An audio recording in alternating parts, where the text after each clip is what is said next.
Hola, ¿qué tal? Como podéis ver, hoy no hace muy buen día, por eso nos hemos quedado en casa. Esta vez voy a hablaros de los saludos y de los pronombres. Espero que os guste.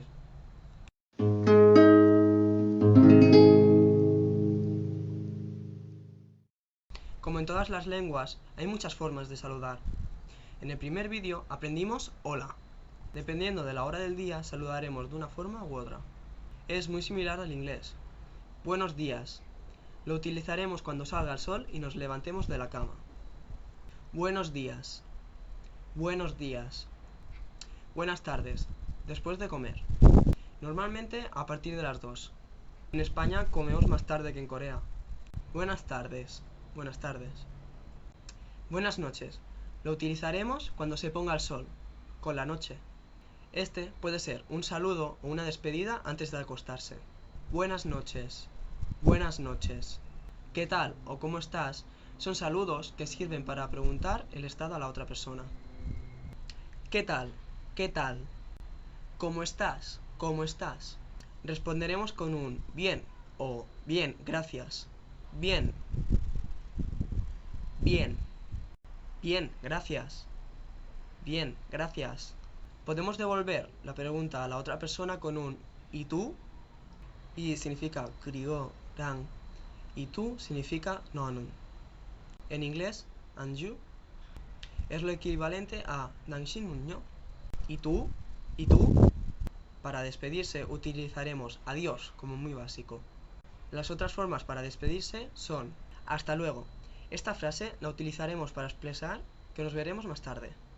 Hasta significa 까지 y luego significa más tarde.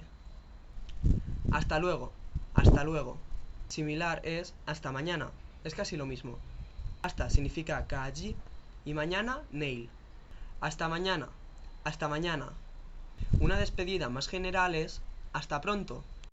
Pronto significa 곧, pero en esta frase expresa el deseo de una persona en ver a la otra, sin especificar el tiempo. Ya puede ser el día siguiente o dentro de un mes. Hasta pronto. Hasta pronto.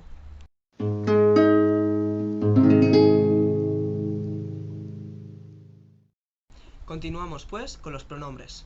Los pronombres son las palabras para sustituir a los nombres para no repetirlos siempre.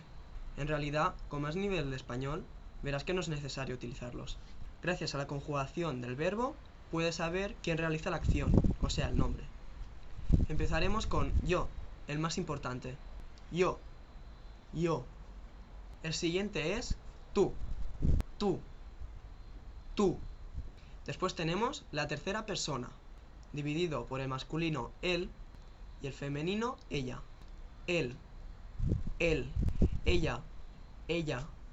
La primera persona del plural es nosotros si somos chicos, pero si son chicas es nosotras, pero si son todo chicas es nosotras.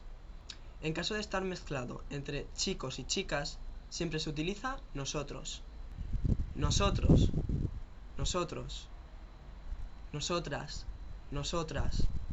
Para la segunda persona del plural tenemos vosotros si son chicos y vosotras si son chicas. En caso de estar mezclados, utilizamos también vosotros. Vosotros. Vosotros. Vosotras. Vosotras. La tercera persona del plural la dividimos entre ellos si son chicos y ellas si son chicas. Ellos. Ellos. Ellas. Ellas. No es tan difícil, ¿verdad? Vamos a ver todos los pronombres otra vez. Yo. Tú. Él. Ella. Nosotros. Nosotras. Vosotros. Vosotras. Ellos. Ellas. En español también existe el formal de los pronombres, pero solamente para sustituir tú, vosotros y vosotras. Cuando decimos tú, en formal lo cambiaremos por usted. Y cuando decimos vosotros, vosotras, lo cambiamos por ustedes. Ya os habréis dado cuenta. Normalmente la O suele ser para el masculino y la A para el femenino. Y por otro lado, para hacer el plural, usamos la letra S, como en inglés.